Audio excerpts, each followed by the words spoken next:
All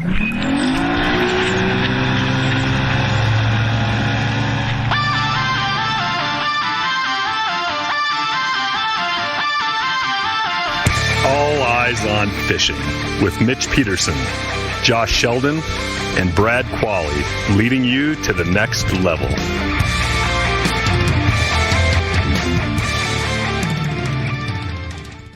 Hey everybody, welcome back to All Eyes on Fishing.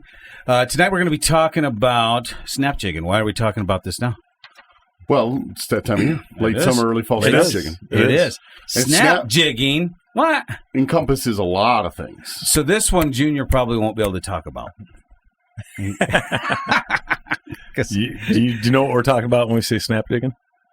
I don't know. What are you talking about? Yeah. What are you snapping and what are you jigging? Because that's making me kind of gross out. No, and the reason why is because he's been coaching football, little kid football for the last 2 years, and he doesn't get out as much late summer. Yeah, then I got an injector out on the big motor, so yeah. That's keeping me. You do? Yes. Went out last tournament. Oh, yeah, that's right. Lost about 10,000 RPM and 10 mile an hour, or about 8-9 mile an hour. Well, good thing you weren't caught in a big storm and it happened. Well, it's not. It was just top end speed. It was running great. I mean, it just ran great. It just I would get to that top RPM level, and then you could feel it pull back. Bog. Yeah. And I would go from about. I usually run about 53, 54, and it would pull me back down to about 47. No. Yeah, run it. So my tracker's hitting 34. So it just sucked because you could feel it. Yeah. And then, all of a sudden boats start catching you. You're like, that sucks. Hey. So I'm used to it, Mitch. You used to it on your boat? I max out at 30. So I kind of like it when boats go flying by me because I'm like, things are running good. Yep. Good for them. I like them to check me out when they go That's by. it. That's Right. it. Yeah. So snap jigging. Snap jigging. So It is this time of year. So we'll kind of talk about when you want to do this. We said late summer, early fall, but not a fall transition yet. No, we're starting to get close. But it's almost still dog days, in my opinion. We're on getting kind of the end of the dog days. Yes. Yeah. Where we doing a lot of trolling, you know what I mean, and stuff during the dog days. And but now we're to where the water temperature really isn't going up anymore, not too much. You know what I mean? It's starting to drop. It's starting to drop a little bit. You're seeing that. Like if you go out a couple days in a row and your water temperature's at like 75 because it's getting a little cooler at night. Now it's 69, 70 in the day in the morning when you get there versus 75 during the day. You come out the next morning, it's 72. Yeah. It's barely dropped. Yeah. Well, so we're starting to see that. That's a good indication of when you want to start doing this. Well, and we're in a bad drought this year. I mean, it's been brutal for us out west. Is it all over the place? No, it's out west. It's west. It's kind of the whole western United States is pretty much severe. But we are our losing, whole state. I mean, we are one of our great fisheries is going to go dry. And let's talk about that on another podcast. Yeah.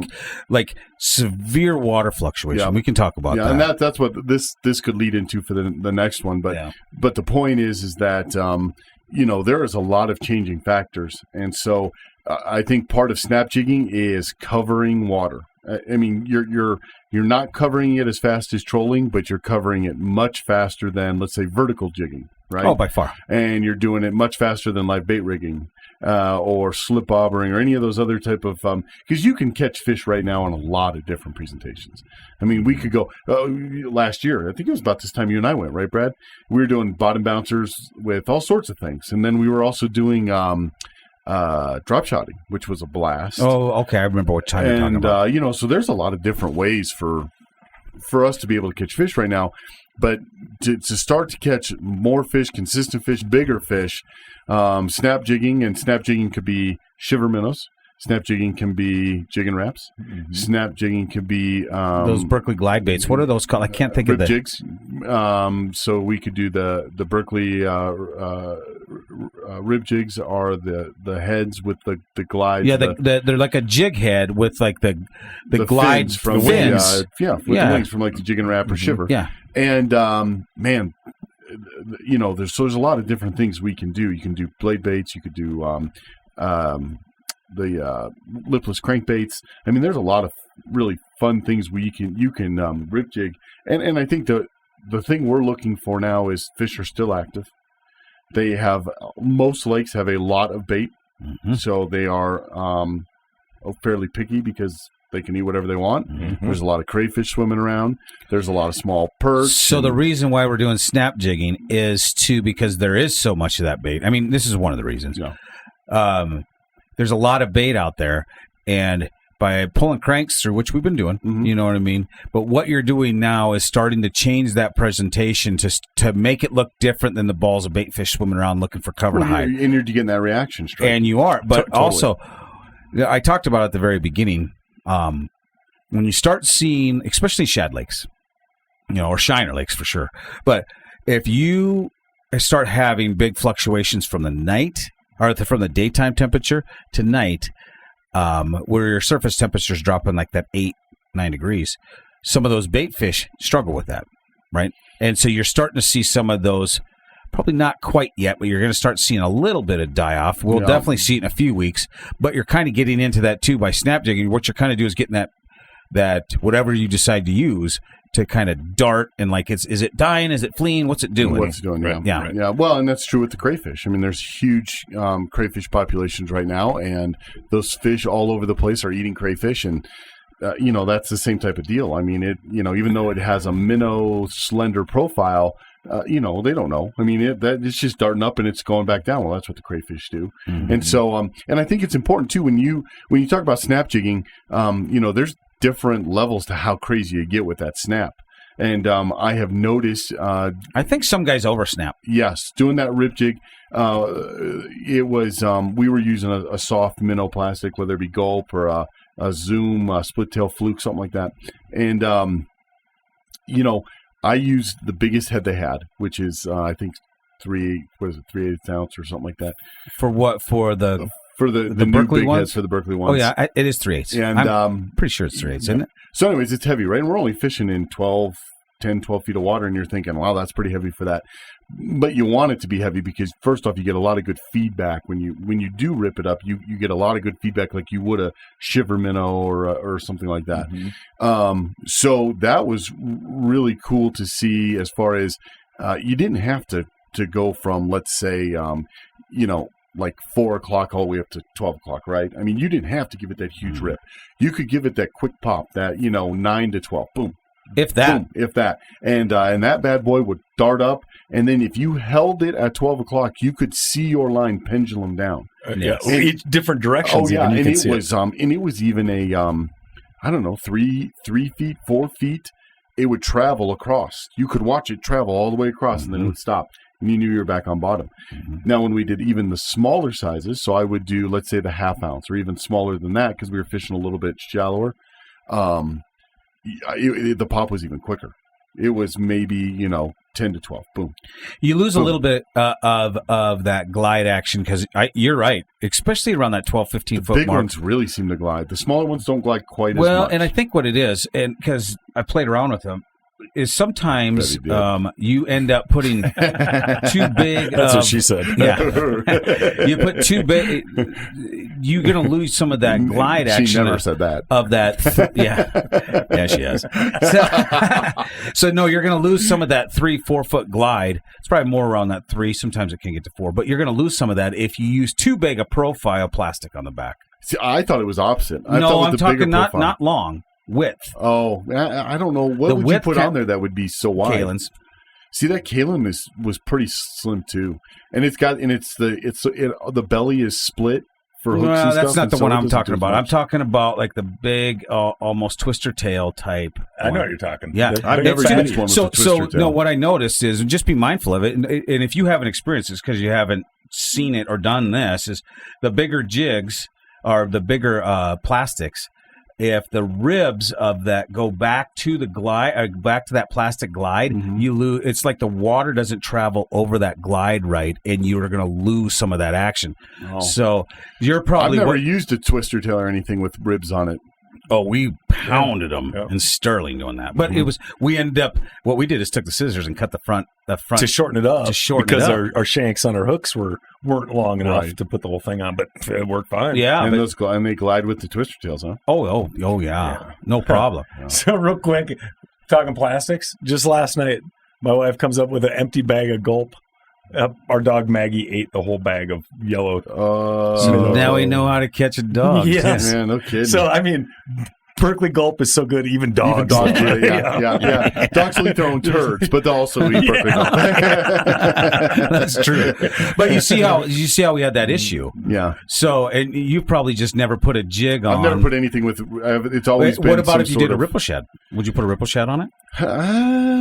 Maybe. But you can see how that body profile is bigger. Yeah. And once it starts extending into that plastic, those fins, you just got to be careful. I mean, that's when you start losing. Now you're going to get like a 6-inch travel, 8-inch travel. Oh, yeah, well, it's aqua dynamics. It's just like aerodynamics. It is in the water. It's the same principles. Is that a real term? It is now. Well, it sounds All like Eyes it. on Fishing just said it It's is. a Mitchism. Yeah. Aqua dynamics. Aqua dynamics. I bet it is. It sounds like a 1980s I'm hairspray. going to look that up while you guys are talking. Look at it. Dynamics. Because if it's not, we're going to send it in Webster. There we go. In there. Yeah, get it in there. We'll get it in the Urban Dictionary. Aqua dynamics. I like it though. Sounds like a jazzercise class or something. I always like the minnow imitators because I think that's the best. But they do work good. That's a slender profile most of the time. So well, and they just seem to, you don't need really any action. The action is the darting and the floating, or the gliding. So a lot of those, like the Gulp and stuff, they don't have really any action. The deal with, and so the reason why you would use a twister tail or some of the Kalins is because when you snap jig it, it does a more. You'll notice it falls slower, but still gets its angle because of the wider body. Just and the tail, and the tail grabs a little bit. You're still going to get your 3-foot travel, so that changes a little bit. That's interesting. I'd like to actually try that out and see. We'll get a chance this fall to try that out. Hold on, definition. Definitely. See, it's in there. Yeah. It.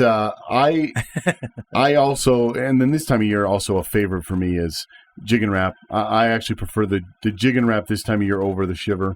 But any one of those, especially is a in great about time. 3 or 4 weeks. Yeah. And I actually kind of prefer doing the jig and wrap more of a vertical. I think it does better vertical than the shiver does. But that shiver minnow from now all the way until it ices up in the Midwest. Shiver, so you can fish all year round. Yeah, it's one of those things where that's when those fish really start to so listen go towards that having a shape that reduces drag when moving through water. So that's why we were having issues with Aqua dynamics. Oh, so it's a real term. Look at that. Who's the smartest one? Check out the big brain on Brad. I got to take this and run with it. I think the last podcast you guys were giving me crap. Like, what did you just say?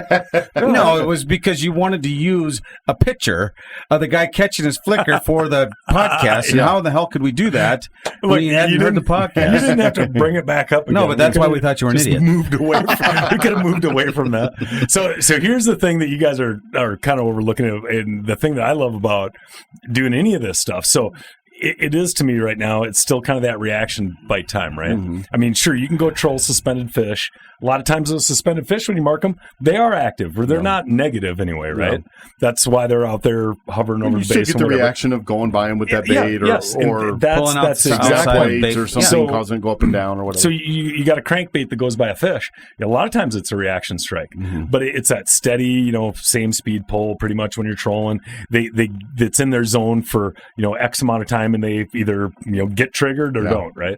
Well, the cool thing I think about snap jigging, jigging wraps, all this stuff, is it employs your triggering them with that kind of action, but you can cover more water, right? So picture that one fish is out there in that 20-yard stretch you cast.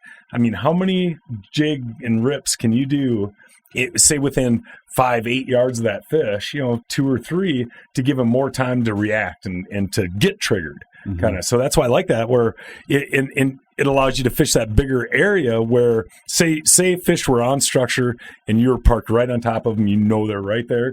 Yeah, then you might want to go straight vertical and do your right. You can vertical snap jig. It's usually we're moving. Yeah, but I mean, you talked about it. Usually we're moving at that 0.6, 0.7, so we can work water. Yeah, right. Well, especially when you jump up to that 3/8 ounce, it's easy. to do. It's way easy to when you're cast. That 1/4 ounce. Especially when you're putting on a twister tail, it makes it tough. Especially once you get around that 15-foot mark. It does. Yeah. Those You have smaller to heads slow are down. harder to feel, but I really like the size for Jigging Wraps, the size 5 or the size 7 Jigging Wraps. I like to keep it at the 5, but we'll go up to the 7s. I haven't used many of the 9s, although I'm sure you could maybe on a Great Lakes or some other bigger. I've never used them. I'm sure you could. I think 7s and.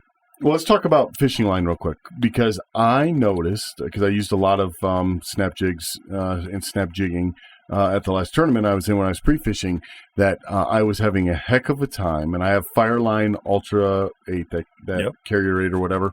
I have that because I like it for jigging in general, but I noticed that I also put it on the rod that I use for casting cranks.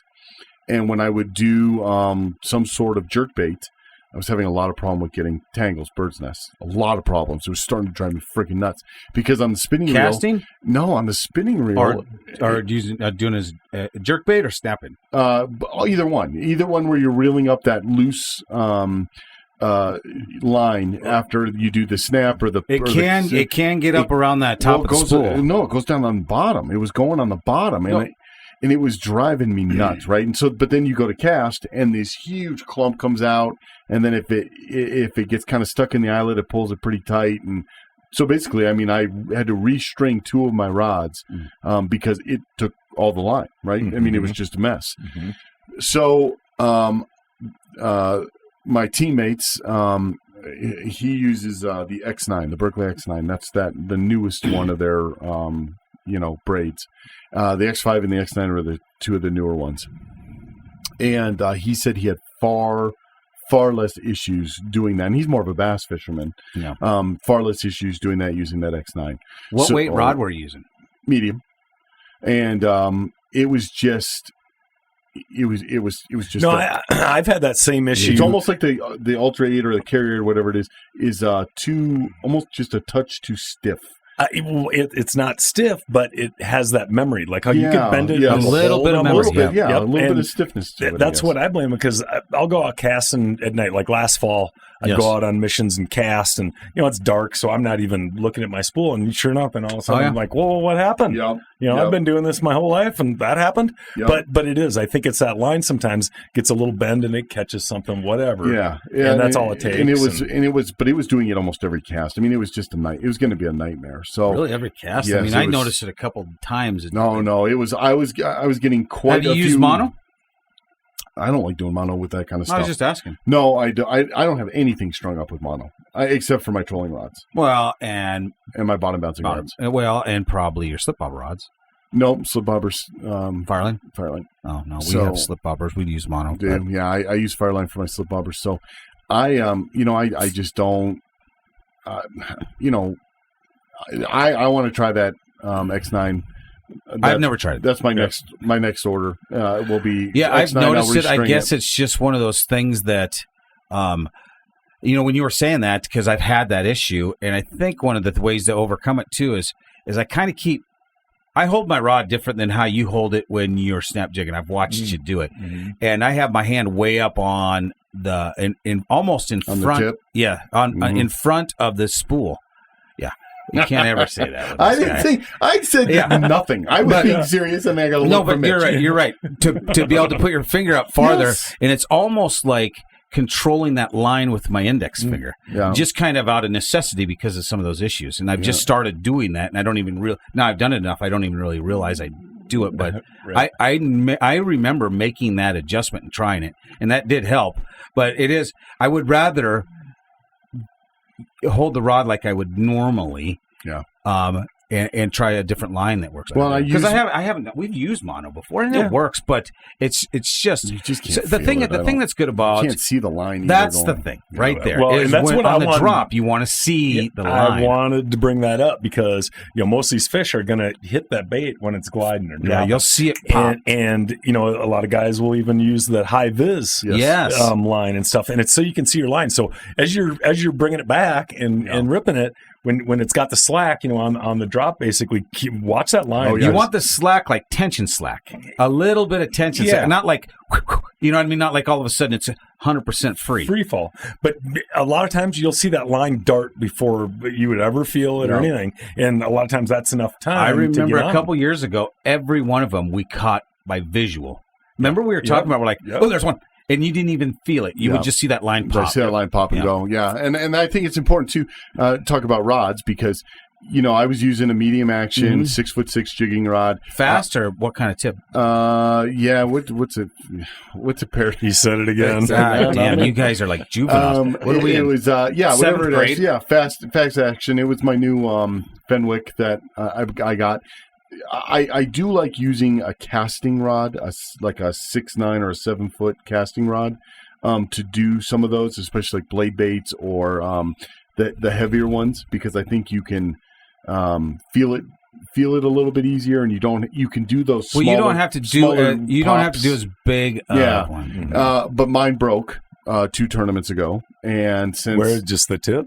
Just the tip. Jesus. Right. And you know they're hard to get right now. You can't Well, I was get just going to say, rods. I haven't been able to replace it because we can't place an order because you can't do that. So I have been waiting till we can place an order to get a new one. So I've just been using my jigging rods for both casting cranks, which I really don't like to do, and then to do snap jigging. Yeah. And but a medium action, a good backbone rod is what you need. And then I would actually even recommend, I like to use the 2300 series reels for a lot of my jigging stuff, because they're just a little smaller, lighter. If you're using them all day, it doesn't seem to put as much stress on your arms, hands, wrists, whatever.